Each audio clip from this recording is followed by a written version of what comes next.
Hi, I'm Randy MacLean, the president of Waypoint Analytics, and I have with me Ron Holm, MacSax International for years, doing track selling training for some of the largest companies on the planet. Recently, Ron has put together a track selling program for Waypoint, and that is of particular interest to us because we have any number of clients that have branch managers and salespeople that constantly are trying to improve their capabilities and skills and need to integrate the kinds of information that Waypoint provides, which is new and unusual in the market.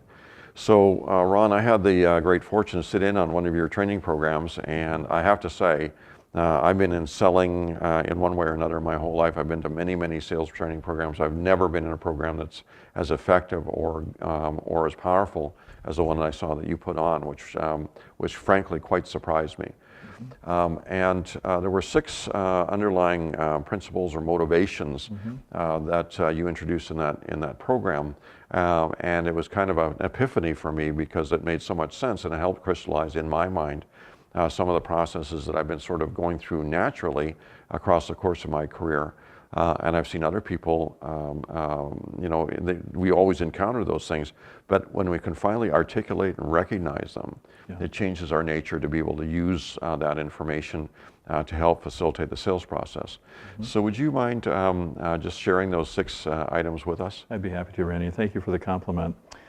We know that people buy emotionally, and then they justify the purchase decision logically. And I don't care if you're selling to a Harvard PhD or a Stanford PhD, we all buy based on emotion. Now, there are six buying motives, sometimes called the hot buttons of selling, that marketing has known about for years, but sometimes the connection between marketing and sales, there's a disconnect. But the six buying motives, and these are listed in no particular order, the first two that I'll mention would relate to financial motivations, such as a desire for financial gain and a fear of financial loss. So for a lot of individuals, and by the way, these buying motives are hardwired within us from children on. Yeah. And so we take these into our role as for buyers, as prospects. So those two, a desire for financial gain, fear of financial loss. So as we go through these six buying motives, you might consider for your product or service, or for the viewer's product or service, which one of these are likely to be the dominant buying motives for our buyers, and how might we focus our marketing to take advantage of that? The other buying motives, and again, these are listed in no particular order, would include comfort and convenience, and security and protection. And a lot of times, again, if someone is motivated by a desire for financial gain, then a fear of financial loss is also resident in that same heart. Likewise, comfort and convenience and security and protection, often if a prospect feels a pull or an appeal to one, they'll feel a pull or appeal to the other as well. And then the final two deserve a little bit more explanation, which is pride of ownership. And when you think about why people buy and drive Jaguars or Lexus, there's a sense of prestige, quality, sort of making a success statement. Yes. That is resident within many of us and many people. And then finally, the sixth buying motive is satisfaction of emotion, and these deal with primal emotions such as love, hate, and ego satisfaction.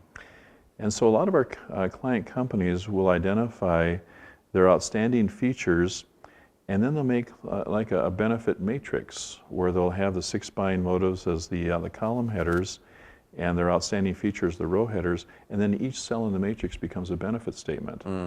And then they help their salespeople to go from an initial awareness of it to becoming more fluent, and then muscle memory.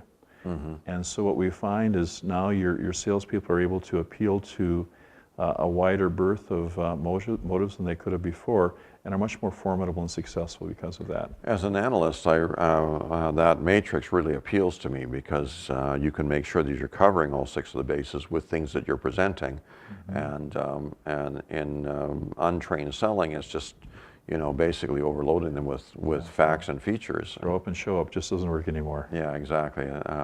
That's certainly the case. So that was a great insight for me when I was going through the course, and it changed my thinking about how we present our product and service and how our clients need to go to a sales model that is a lot more scientific. And that certainly has been proven in the results. So thanks for sharing. I hope this has been interesting for you, and I hope it's something that will help you in your travels going forward, will help your sales force get more productive. And of course, you can always contact Ron and ask him questions about these kinds of things. He's been a terrific source of great advice for us and for many of our clients, and I hope he will be for you as well.